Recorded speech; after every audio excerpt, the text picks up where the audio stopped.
Got how good some of these were. Man, Grim War. I'm still proud of Grim War.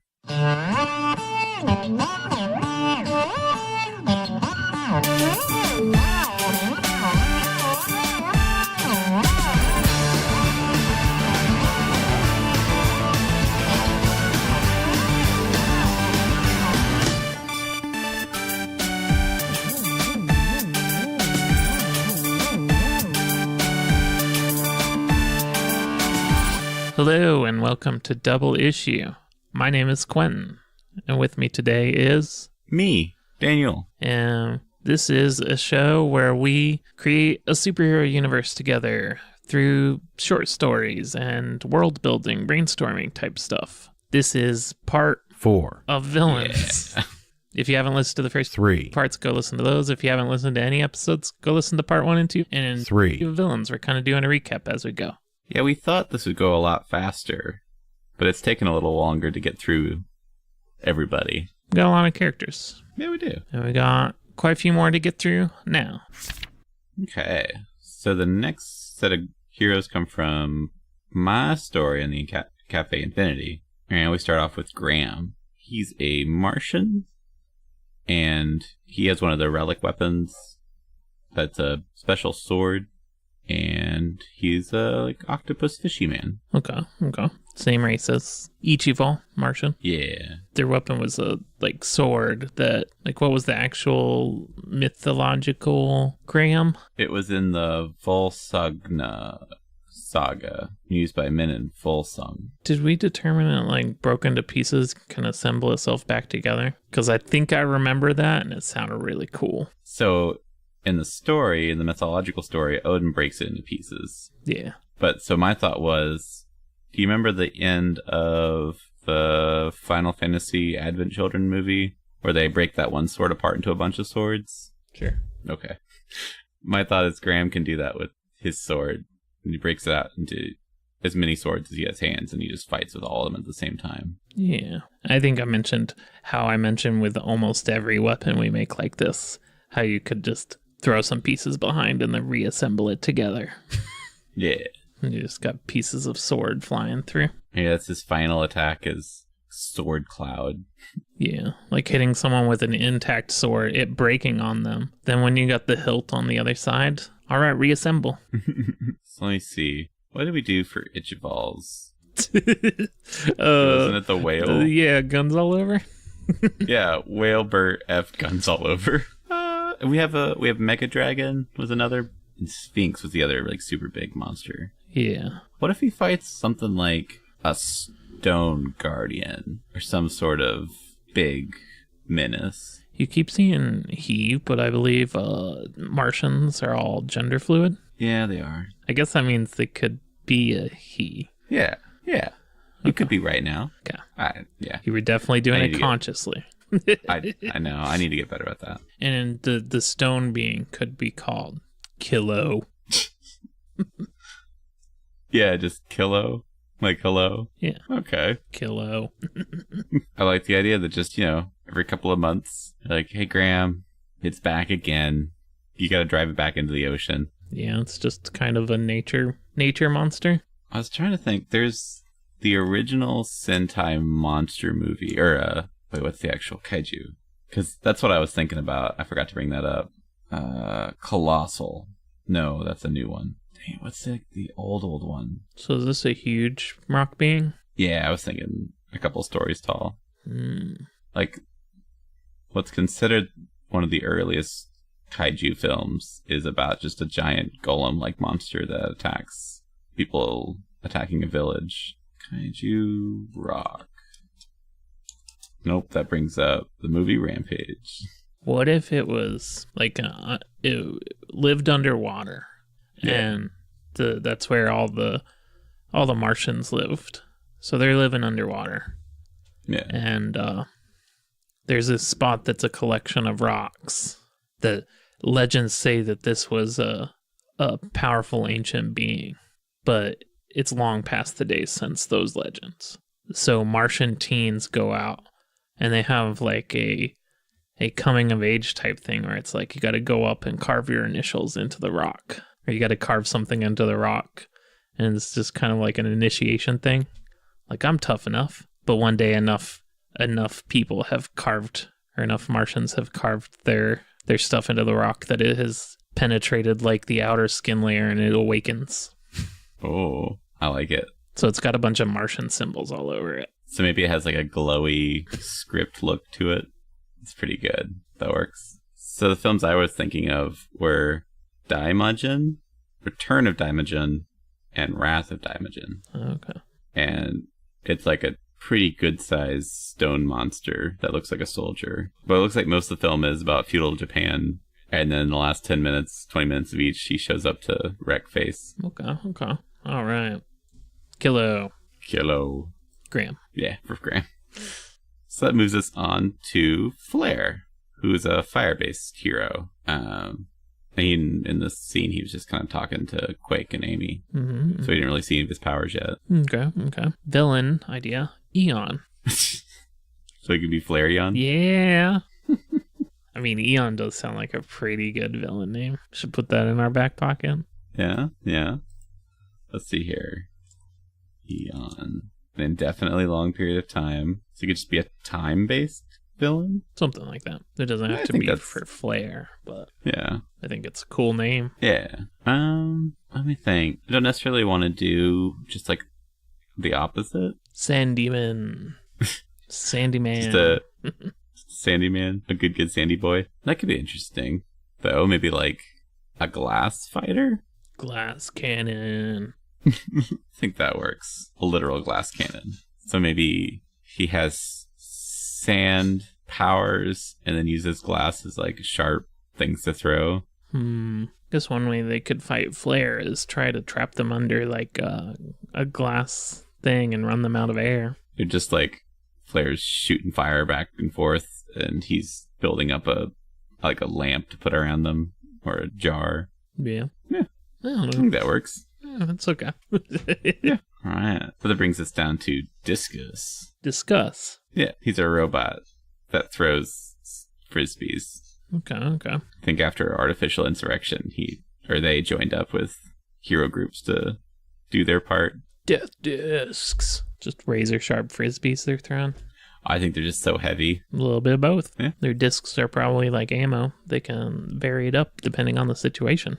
So when I play disc golf, I know my greatest enemy is trees. I thought you were going to say ants. Oh, no? Because if enough ants get on the frisbee, they could all move to one side and really weight it weird, and it just throws off your game. What about a really tiny person that just jumps on their disc, and when they jump off, it makes it go into a random direction? It's too silly. Yeah, it's too silly. What about one of the tree people from Thorn's background? Mm-hmm. They could just fight Discus. Yeah, I think the tree person will need a gimmick, though. Yeah. Poison Oak. Professor Poison Oak. To you. Oh. Yeah, that could be. Their poison powers don't work on Discus since he's a robot. So they just gotta go hand to hand. Well, yeah, but what if Discus is throwing discs? They can't necessarily just come back to them. Poison Oak's over there, poisoning the discs so that the poison gets back to Discus and poisons other people around Discus. Oh, okay. People Discus cares about start getting really sick. Only link the investigation force can find is Discus themselves. So Discus is the prime suspect, and Discus has to find out the truth. And the truth is a poison tree person. Has been secretly secreting poisons on Discus's discs. Yeah, no, I think that's good. All right. It's a regular frame job. All right. And that brings us to Bouncer, who's a rubber person. There's rubbery. Okay. What about glue? Well, I guess, yeah. I was thinking someone called Riot. Oh. That I don't know about, like, not necessarily mind control, but they have some sort of sound-based power that puts a lot of people into a frenzy. And so they cause riots and cause chaos and everything. And they use that to cover up whatever they're doing at the time. That's really cool. maybe it's they have, I don't know what kind of instrument, a flute or whatever. It could be any instrument, but they have learned this sheet music that was locked away in some vault. And it's a song that induces great amount of chaos. Oh, it was locked in Pandora's box. That was what's in Pandora's box. Was sheet music. And Riot found it. Okay. And also they have to have really a glue-based villain too. I was serious when I said okay. What about super glue? Sergeant Gloober? Oh, yeah. Super glue's a little rough. Sergeant Gloober. It could be a whole glue-based group. The Gloop. Yeah. So that's pretty good. Gorilla Glue, Super Glue, Sergeant Gloober. Now, are these different members of the Gloop? Are they made of glue? Or are they glue-based? Are they... Hold on. I think I might have a better name. Instead of the Gloop, what about the Conglomerate? I think that's pretty good. So are they like made of glue? Have sticky powers? What's going on with them? I think they all have sticky powers, but maybe they just join together since sticky powers aren't. So maybe they're favorite. all. So they're not all like the same source. They just glooped up because they just stick together because they they can't do a whole lot on their own. They're all not very good of they're not a very good threat individually, but together they're potent. So like Gorilla Glue is their muscle, and Sergeant Gluer can give them commands and knows tactics. Yeah. But then Super Glue is just like squirting glue on everybody. Yeah. Keeping everybody down. Yeah. What about a hot glue gun? What about just a horse? Elmer. Elmer the horse? Rude. And Elmer actually just wants revenge for all their horse people. What if they don't even talk or anything? Yeah, it's just a horse. It's just a horse that they have around. Maybe Sergeant Gluer rides the horse. But at some point there could be some storyline where the horse rebels or something. Yeah. Okay. Yeah. That's good. Man, we got some winners for Bouncer. Bouncer's like one of the ones I didn't give a lot of time to. Yeah, that's okay. There's another one. Aquafortis is pretty good for being a throwaway character on the hero side. Next, we mentioned briefly, it was the first thing in the notes for the Amazing Richard episode. We had the League of Extreme Skaters that came about whenever the Amazing Richard gave immortality to a whole building or something. Oh, yeah. And there were several ways you can go when you get immortality. You could use it for good or evil or extreme sports. Right. So they become an extreme sports league. I don't know if they are heroes. No. It'd be kind of funny if they had an antithesis still of people that are against extreme sports. Like stereotypical shushing librarians or something like that. Like, you guys need to keep it down. Was it like skateboarding's not a crime? Skateboarding is a crime. Yeah, I don't know. Maybe like just like parents against extreme skating pays. I don't know.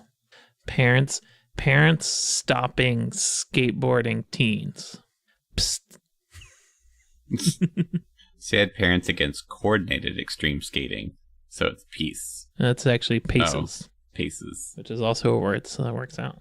Yeah. I think that's good. Yeah, that's fine enough. So then we had the Law Warrior. They were a superhero-based attorney.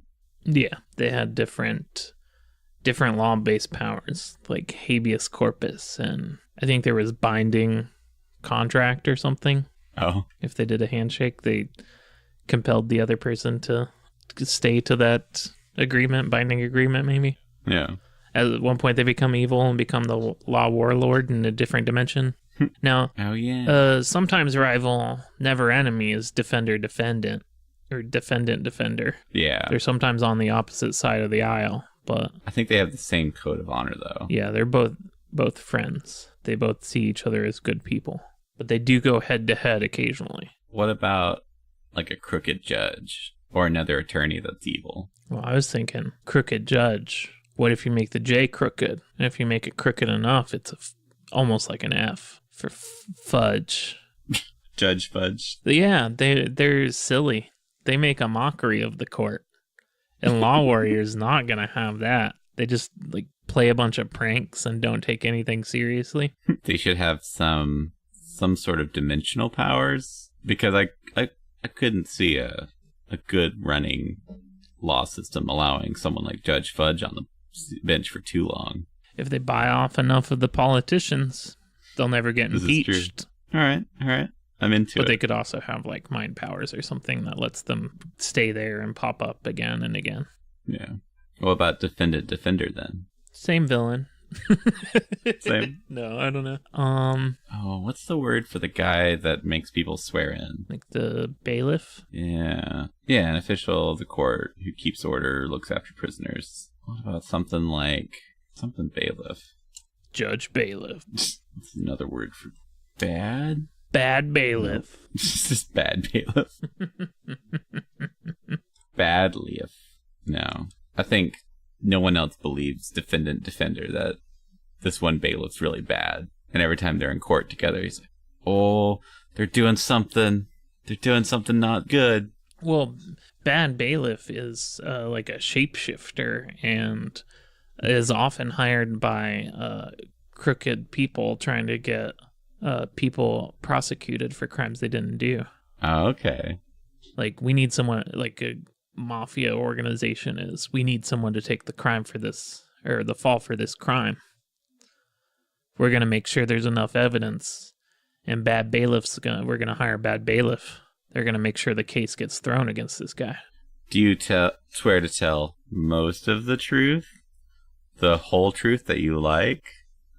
And nothing but some pretty similar to truth?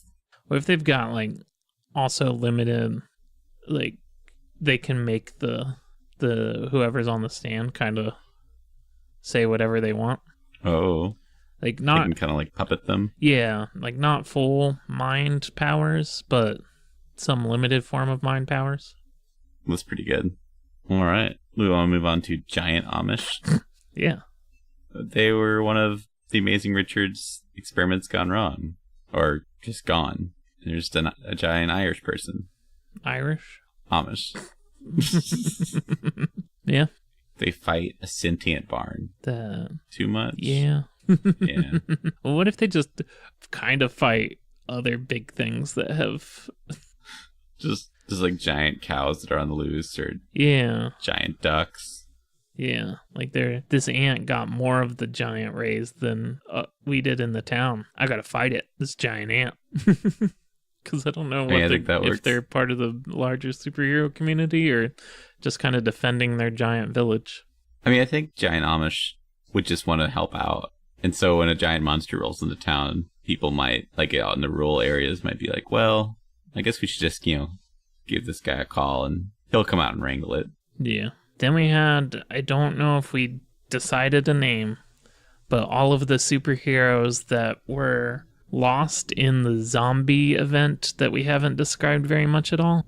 All of the superheroes that had their souls sucked out from the device were put back into one person. And all the townspeople, I guess. All the people affected by the transplanting rays of the Amazing Richard's technology were then put into one body. There's talk of maybe being Chimera. I see Joseph Campbell. Yeah. Man with 1,000 faces. Yeah, I'd just put a name after that. All the Men Man. We could call him something like just like 1,000. Just all. All. Multiple man. I think that's taken. Yeah, that was the joke. I think that's taken, Daniel. Take it back. I'm sorry. I officially take it back. No joking. I retract it. Okay. Multiple man, though? I don't know. I feel like Legion is too on the nose since there's been a couple characters like that. But maybe there's like, oh no, Thesaurus. Oh no. Oh no, I was looking at other names. Myriad? That could be. Sundry. What if their name is a poem? Does it simplify to something easy? Edward Martin's poem, My Name is Legion. Oh. Myriad sounds pretty cool. So would their villain be? What if somebody inside of them is a villain? I mean, that's certainly true. Viewing the myriad human faces with an indescribable, intimate, and profound love. This love was all around me. It was everywhere. But at the same time, it was also me. No, that's really cool. That's their whole name. And they just go by Myriad. So they definitely have some evil people in them. Yeah. But it would also like an external one. So do we say they all have the powers of everybody that was also inside them? Yeah, I think we determined that. Because that makes it more interesting. I'm trying to think if there's something like someone that could absorb powers, but no. We already have like a lore master that tells stories. And off the forge of the world, whirling in the drought of life, go sparks of myriad people, filling the night with strife. Strife. There you go.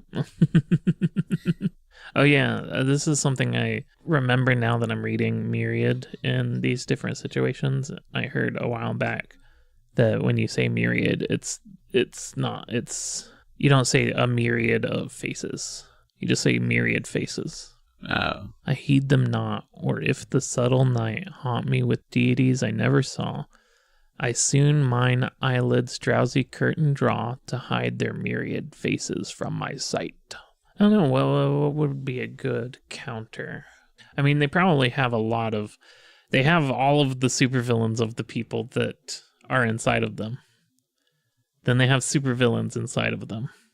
Do they need an external conflict?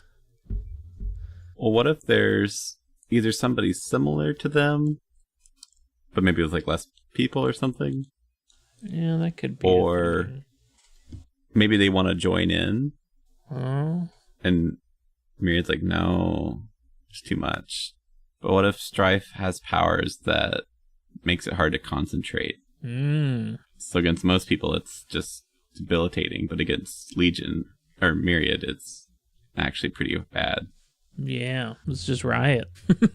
Yeah. Riot should be their bad guy. Well, I mean, we could just move Riot down. I mean, Riot could be the other bad guy. But then this hero comes around and Riot just makes everyone in this one body Riot. Yeah. Oh, this one has Myriad in it. And also it's called We Wear the Mask. Oh. We wear the mask that grins and lies. It hides our cheeks and shades our eyes. This debt we pay to human guile. With torn and bleeding hearts we smile, and mouth with myriad subtleties. Why would the world be overwise in counting all our tears and sighs? Nay, let them see us while we wear the mask. Nay, let them only see us while we wear the mask. We smile, but, O great Christ, our cries to thee from tortured souls arise. We sing, but oh, the clay is vile, beneath our feet and long the mile. But let the world dream otherwise. We wear the mask. We wear the mask, we wear the mask. We wear the mask. That's basically the thing I just said. But in a more efficient form. Clapping's a more efficient form of poetry. Yeah. Riot's a pretty good villain for him, though. What would Strife be? What if they just made your powers go opposite? What if it was someone that was very, I don't know why, their motivations, they're very anti-Myriad. So what they do is find out everyone that was in Myriad and then target a specific person and try to bring them out and to ruin. They have a vendetta with just one person in Myriad. No, I think they can't be just like they at one at a time.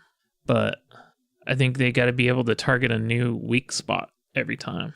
Oh, okay. Because one person, one person we've already got covered. There's many people with one person vendettas against Myriad. Any supervillains that had a superhero gobbled up wants to go fight Myriad. Right. Strife is like anti-Myriad, and kind of they go into hiding or whatever, and then they come back out, and it's kind of they're doing what Myriad's doing, whatever Myriad's doing, and then they get these like clues referencing someone's background, like a traumatic moment or a dark history of someone inside of Myriad. They're just there to cause strife in the whole system. What if they don't even have powers? Yeah. They're just mean. Yeah. They just want to destroy Myriad a piece at a time. And with Myriad being so many people, some of the people just don't recover or something. It's a very bad thing. Yeah. Okay. Yeah, that seems good. So in our notes for this episode, there was a line of the notes that I've taken and put in these notes, and it said 2 low-level heroes in a mech suit. Do you remember what that means? What is that? Probably not. Let me see here. Oh, they can each control half of the robot. What? 2 low-level heroes in a mech suit. They each control 1/2 of the robot. I need to re-listen to that episode before we dive into this hero. Yeah. I don't remember that at all. So maybe for a couple of these, we'll listen to episodes and then record again and have a little addendum to this as a bonus episode for heroes we have not recalled. Yeah. 2 low-level heroes in a mech suit is going to have to wait. So next up for the needs a villain, we have Aegis, but it's ducks. So good. I've been thinking about this, and have we created a league of villains yet? I don't think so, but I was... That has a name. I was going to suggest we have one of those, and then we say the Legion of Evil Bad Guys, but they're geese. Oh. See, I was going to say they're just natural predators, like foxes and coyotes and raccoons and whatnot. Oh, they could be. But just geese is pretty good. At some point, we'll make a evil Aegis. Evil just. But whatever we make, I feel like that's going to need its own episode. Yeah. But whatever we make for an Aegis, a Legion of supervillains or whatever, we have them but geese is Duck Aegis's bad guys. And Duck Aegis is our superhero team Aegis, but the Amazing Richard made duck versions of them. Next up, we had our Monster Squad episode. We don't actually have a name for this Monster Squad. I thought it was just Monstars. That's the Space Jam team name. It could be multiple things. Nah. Yeah, we don't have a name for them yet. Monstellar. But that group consists of a gargoyle type character, a melty toy person that has magic based on the toys that have melted into their skin mass, Franken-zombie, which is do they eat brains? I think they eat the whole. Don't they stitch brains onto themselves or something? Oh, I thought they just took the whole person. I think they replace parts with other people's parts. Is part of it. Arms and legs and head can be detached. Okay. Can't speak normally. They're the smart guy character. Yeah. Oh, yeah. Okay. But I think part of why they're smart is they have a bunch of brains stuffed into them. Frankenstein style. They grafted a bunch of brains onto them as a school science experiment or something. I think that's kind of how the conversation went. They're very smart. Yeah. And they can only talk with... Yeah, I can't remember anything from that episode now. I've gotten suddenly blank on that whole thing.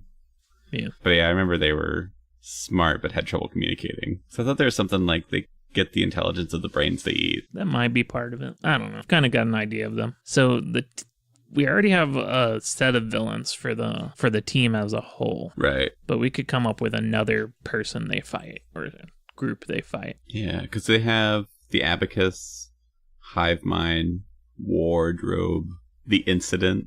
Sid Slaughter came back as one of their villains. Yeah. So we've got a couple for them. So yeah. So they're outed as monsters now. The world knows about the existence of monsters. Is one of the wrap-ups of their event. So it could be someone that still wants to get rid of monsters, saying they're still an abomination. and trying to exterminate them personally. It could be someone saying like the not standing anything but the highest standards of beauty.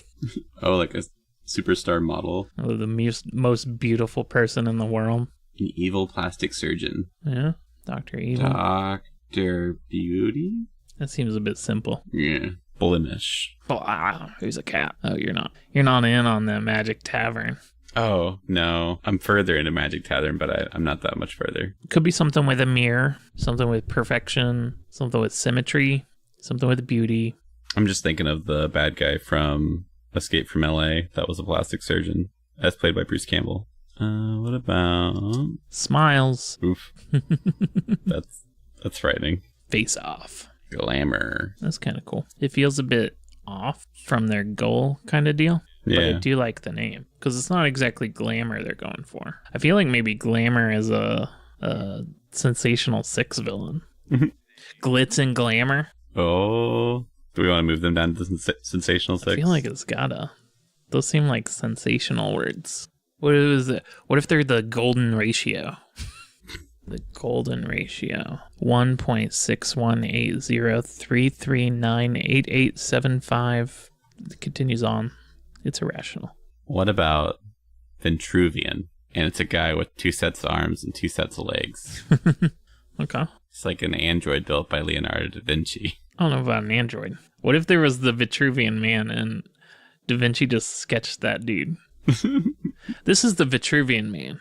And everyone likes, the perfect form, human form.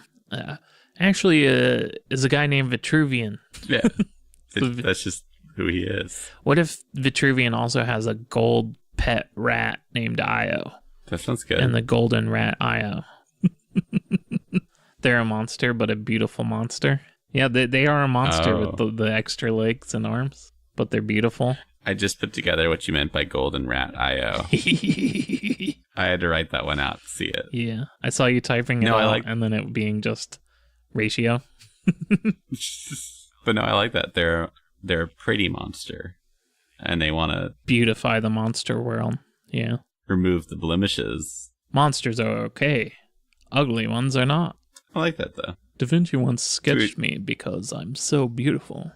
Play with my long, luscious locks and my geometry powers. Okay. Now, we discussed a bit before, this team, the people on this team don't really operate on their own, but we thought about making some villains themed more towards each of the persons on the team that the team as a whole might fight. Gargoyle, Killer Hawk, Melt Person, Cubist Ice. Wait, Cubist what? Cubist Ice. They're a mashup of ice powers and cubism, the art. Frankenzombie. All right. A mummy. What is the fire of life? Is it Prometheus fire?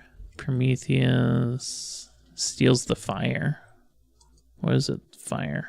You erase the gift of fire? I just stole fire. So just some fire? Prometheus fire? This is fire? The character from Howl's Moving Castle, Calcifer? Oh, I know what you're talking about there. Oh, they stole fire from the gods and gave it to humanity. Oh, yeah. Without them. Okay. And then that's like the subtitle of Frankenstein. Modern Prometheus. Yeah. Because they stole the act of creating life from God. I get you. So, Prometheus, the mummy. They've come back to take the gift of fire from the world. Oh no, I fucked up. I've done real bad.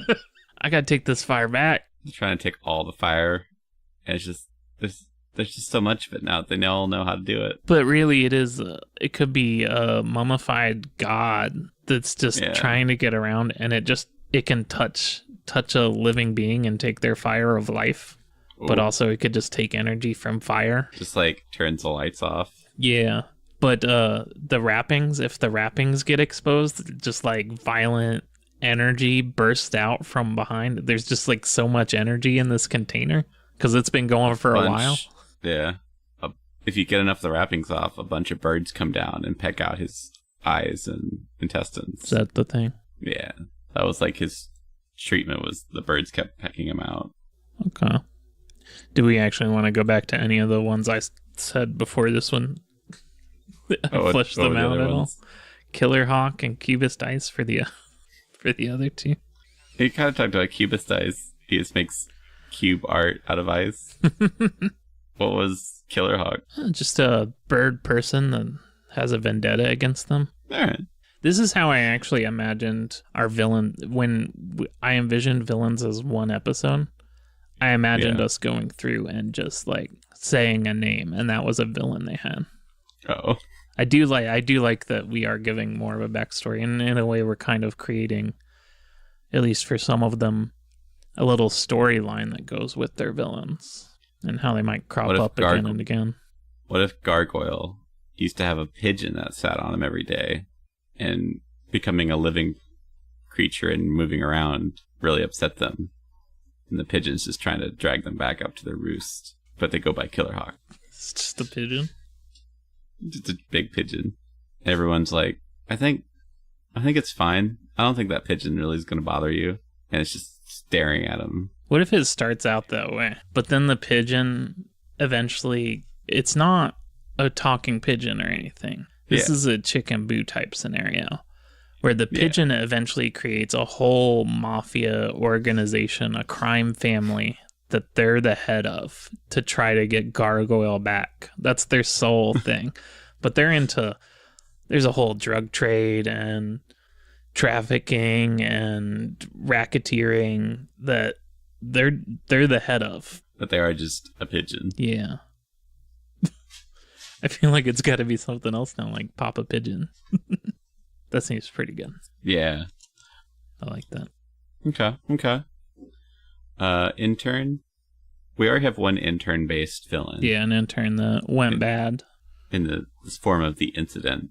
What if another villain for the group is an intern's ex-lover Scorned and has a vendetta against their workplace and doesn't even realize that it's monsters. Oh. They're just like, I'm gonna prank their workplace. I'm gonna get back at them. Then they find out it's monsters, and then they have a very, I don't know. They have a vendetta against monsters. I don't know. Kind of devolved. We'll try this one on for size. Prank Star. It's like their Instagram, Snapchat name for their video series of them trying to prank these monsters. Is that a Sensational Six villain? Yeah, I think there is one of those too. Okay. So they had like a YouTube personality or something? Yeah. This could be another flavor of that. They could be Monstar. Getting like exclusive, like they're trying before they're trying to expose monsters. Like monsters exist, guys. They're trying to expose. After monster reveal, people know monsters exist. They try to do like TMZ style stuff. Like, you've seen, look at my, like, please don't stop paying attention to me. I got more pictures of monsters. Here's one on a toilet. Here's one eating brains on a toilet. Okay. And then Norman Moss, the swamp monster. Well, they kind of are a villain. Yeah. I think I don't know, do they have a old-timey rival? I guess they've been around for a long time, longer than anyone else on the team. Perhaps they have a old business associate that has been wronged. They left him in the dust back in the Wild West era, and that person has been plotting since then. What if it's just a split part of themselves? So it's just like a brother or sister. It's Abby Moss. Okay. It's another doable one. I would say they're just doing the same thing. They're just different person. Okay. I do like the phrase cowboy cult. Oh. Perhaps a cowboy did business with Norman Moss when Norman Moss was in the Wild West days. Okay.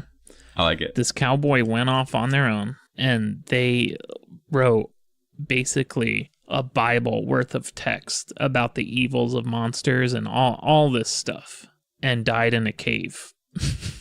Later on, people find this cave, start studying the teachings. They somehow derive powers. Maybe the cowboy had a piece of Norman Moss, and you could eat part of him. and develop some powers. So they actually have some powers. Like some longevity or something. Yeah, something.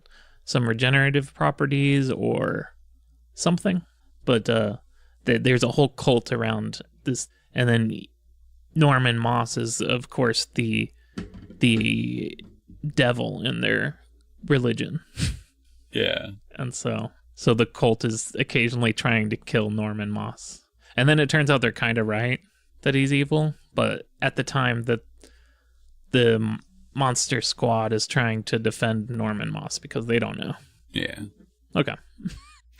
For swords, we probably could just do one new villain for the whole team. They don't need a differentiation between the different ones. What about just a rival conspiracy theory group? Yeah, spears. And there's just some conspiracy nerds that keep trying to beat them to the punch on things. But not super conspiracies or just normal conspiracies or? I mean, any conspiracy. Oh, okay. Or maybe it's like the younger kid that kind of runs the group. It's like their sibling. And it's like, yeah, they think they're so cool. Well, I can do that too. I can have a super group of nerds. That seems fine. All right. Next is one of your people. Yeah. Moving into the Grand Calamity Super Force. I don't think you read it all. I have here typed in the notes, Grand Calamity Super Force Squad Team. Is the squad team a new addition to the into their title? That's for season 2. Yeah. Where they power up and get new suits. Zeo. Zeo might not be bad. Is it actually a Power Rangers thing?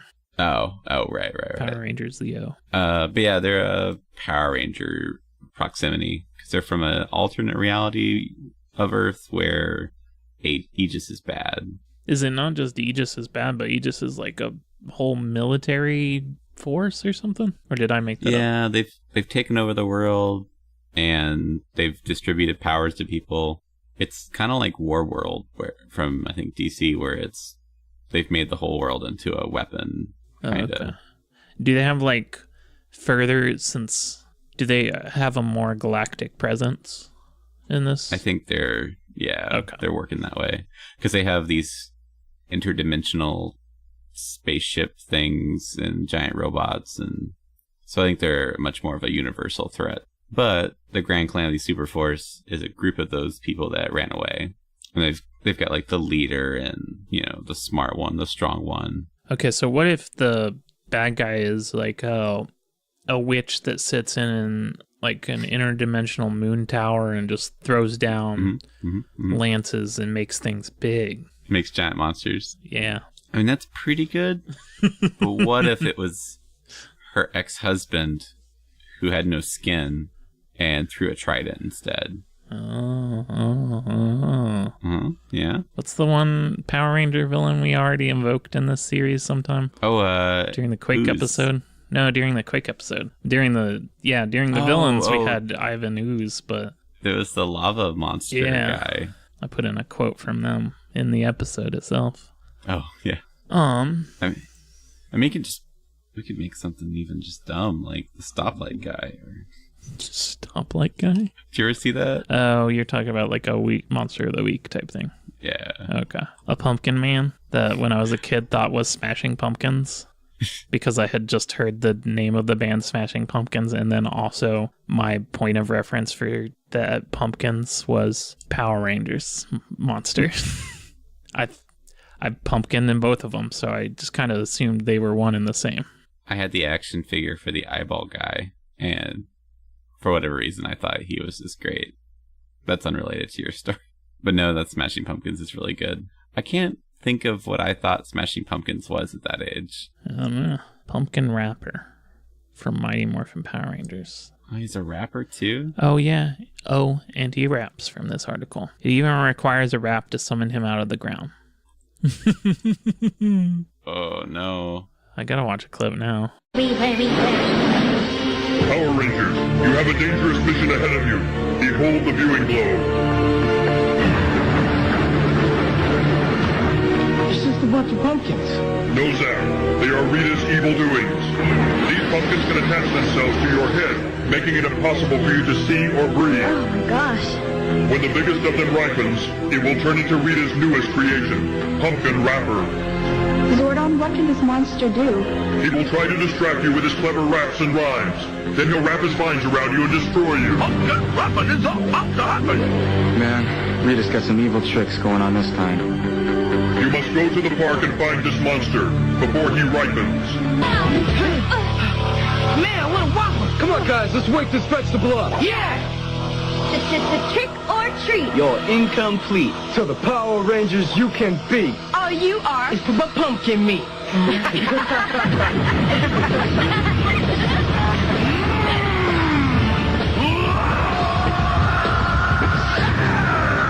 Ooh, you Rangers make me mad. Waking me up with a rap that bad. Never it's time for us to beat you. Well, you think that's something you can do? Well, I got some friends who'd like to meet you. Attack now. Welcome to my pumpkin patch. Perhaps you'd like to play some catch.